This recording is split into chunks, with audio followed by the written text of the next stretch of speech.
¿Qué tal, Javier Ángel? Después de estas cortas vacaciones, vuelvo a los papeles haciendo mías las palabras del poeta José Zorrilla, cuando al final de su carrera, totalmente arruinado, no le quedó más remedio que ponerse a escribir en un periódico y comenzó así su primer artículo en El Imparcial. Hoy recojo los últimos destellos de mi decadente ingenio, los últimos alientos de mis cansados pulmones y los últimos átomos de honra y de brío que en el corazón me restan, y me arrojo otra vez en los brazos del trabajo, en vez de arrojarme por el balcón. Hombre, Feliciano, tampoco es para tirarse por el balcón. La verdad es que para nosotros, que disfrutamos tanto en Diálogos con la Ciencia, nos lo pasamos mejor aquí en Radio María con nuestros oyentes que tomando el sol en la playa. Pues mira, Javier Ángel, en eso tienes toda la razón. Y además es mucho más sano para nuestra piel. Ya que hemos empezado hablando de viajes, te voy a relatar algunas visitas de autoridades, visitas de protocolo, que por fas o por nefas no acabaron del gusto de sus protagonistas. Vamos, que no acabaron bien.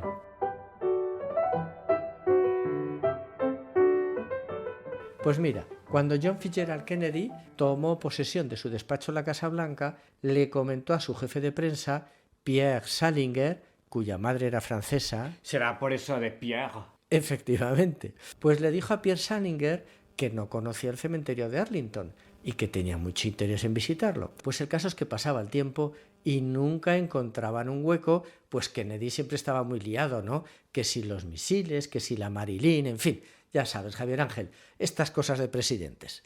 El caso es que cuando ya habían pasado más o menos 2 años de mandato, un día en octubre, pues estaban tomando con Salinger ahí un frugal lunch, ¿no? En el mismo despacho, unas hamburguesas, lo que fuera, cuando de pronto se le ocurrió decir a Kennedy, oye, ¿y si comemos a toda prisa, podemos sacar 1 o 2 horitas de la agenda y nos vamos a Arlington a dar una vuelta? Pues dicho y hecho, montaron la comitiva presidencial y para allá que se fueron. Aparecieron de improviso en el cementerio, oye, mira, hacía un tiempo pues así muy otoñal, ¿no? Bastante fresco, pero agradable. Y el cementerio estaba vacío a esas horas. Y Kennedy se encontró tan a gusto en ese remanso de paz que alargó todo lo que pudo su solitario paseo por entre las tumbas. Cuando ya subió al coche, le dijo a Salinger, oye, Pierre, si algún día me pasara algo, me gustaría que me enterraran aquí, ¿eh? Oye, qué paz se respira. Qué bien se tiene que reposar aquí. Y además, oye, podría ver todas las tonterías que hacéis en la Casa Blanca en mi ausencia. Pues mira, Javier Ángel, no pasaron muchos días que en el mes de noviembre lo asesinaron y, por supuesto, lo enterraron en Arlington.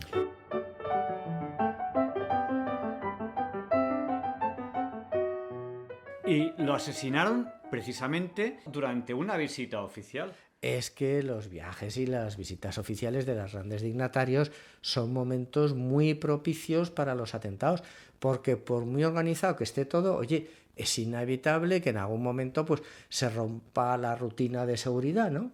Y si no, fíjate la que se armó por el atentado de Sarajevo, donde murió el archiduque Francisco Fernando de Austria, nada menos que heredero del Imperio Austrohúngaro, y que propició, bueno, pues fíjate, la Primera Guerra Mundial. Y todo lo que vino después. La verdad es que trajo cola esa visita del archiduque.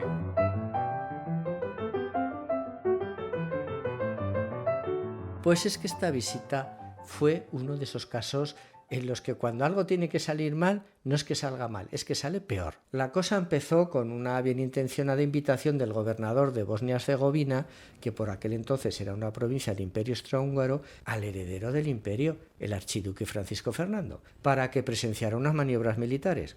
La visita se consideró desde el primer momento de alto riesgo, pues los nacionalistas serbios que querían arrebatar Bosnia al imperio estaban bastante alterados. Pero mira, el archiduque Francisco Fernando era un tipo de armas tomar, ¿eh? Entonces aceptó de muy buen grado la invitación y además le ofreció el viaje a su querida esposa Sofía como regalo de aniversario de bodas. Pues vaya regalo de aniversario de boda para una futura emperatriz ir de maniobras militares a Sarajevo, que no era precisamente Biarritz o la Costa Azul. Pues tienes toda la razón, Javier Ángel, pero es que la cosa, a ver, tenía su miga, ¿eh? Mira, resulta que la esposa del heredero, Sofía Choquet, aunque era condesa, pues no tenía la suficiente sangre azul para ser emperatriz, y sus suegros le hacían la vida imposible. No le dejaban sentarse en la mesa de la familia imperial, no le dejaban ir al lado de su esposo en los actos oficiales, en fin, que la pobre vivía en un continuo desprecio. Pero según parece, pues el protocolo en Bosnia era mucho más relajado que en la corte imperial, y por eso el heredero pensó que podrían disfrutar de un placentero viaje en pareja. Enterados de los planes del matrimonio imperial, los nacionalistas serbios infiltraron en Sarajevo a 6 conspiradores, pues con muy malas intenciones. Bueno, yo supongo que esa gente, dada la importancia del atentado, enviarían a los mejores, a gente aviesa, preparadísima, vamos, unos terroristas de pata negra, pata negra. Bueno, qué va, mira, les cogió todo muy de improviso y luego la subversión tampoco estaba para muchos trotes y enviaron a unos niños de 16 años, muy exaltados, eso sí, pero totalmente inexpertos en asuntos terroristas y además bastante chapuzas, todo hay que decirlo. Los protomagnicidas se apostaron en el recorrido de la comitiva del archiduque provistos de bombas y pistolas, como te puedes imaginar, pues con las peores intenciones. Pero su actuación fue un total desastre.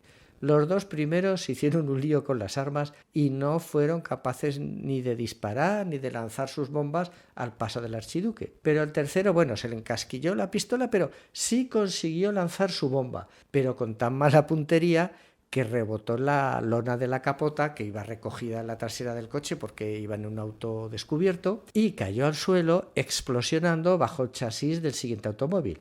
Bueno, Javier, imagínate la que se armó allí, ¿no? El revuelo.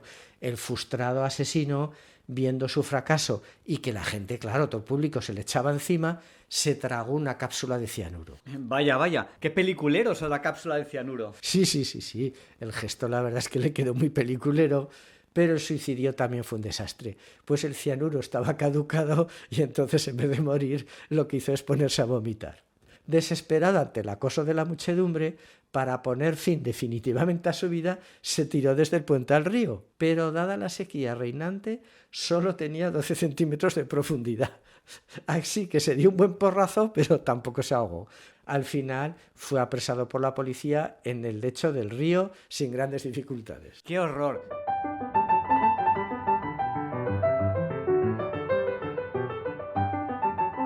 ¡Qué momentos tan tensos! Y oye, ¿y entonces qué hizo el archiduque? El coche del archiduque, ante la explosión de la bomba, aceleró y salió a toda velocidad a refugiarse al ayuntamiento, donde le esperaban las autoridades locales. El archiduque, bajó del coche echando venablos, imagínate. La cosa no había sido para menos. Se puso a vociferar y a gritarle al alcalde: «¡Vaya porquería de ciudad!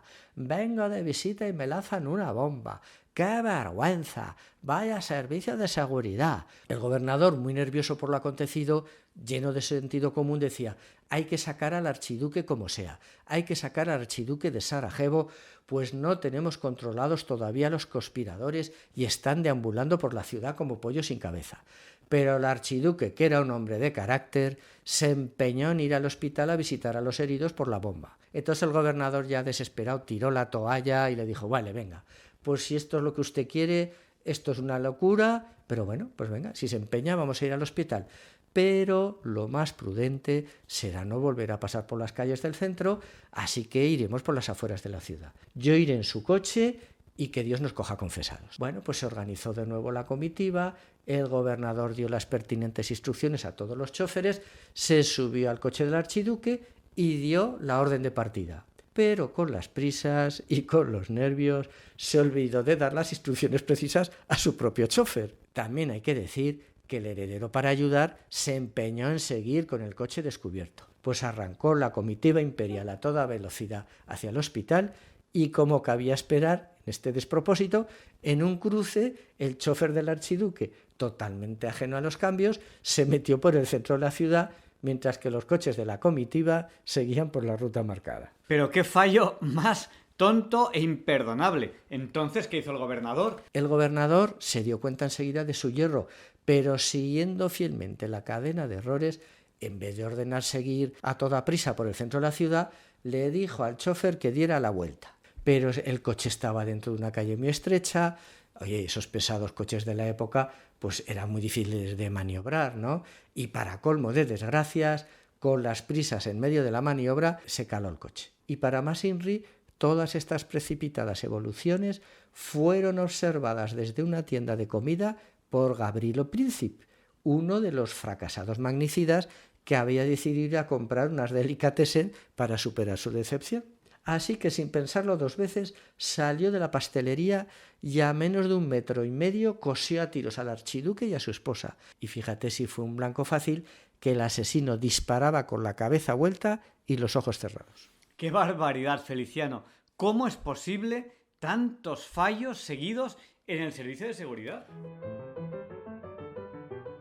Por cierto, Javier Ángel, ahora que te he hablado del Imperio Austrohúngaro, quiero recordar que nuestro gran cineasta Luis Berlanga en todas sus películas nombra una vez el Imperio Austrohúngaro. Manías de director. Sí, mira, como Hitchcock, ¿no? Que siempre también sale en todas sus películas, ¿no? Bajando de un autobús o pesando un perro por la acera o lo que sea, ¿no?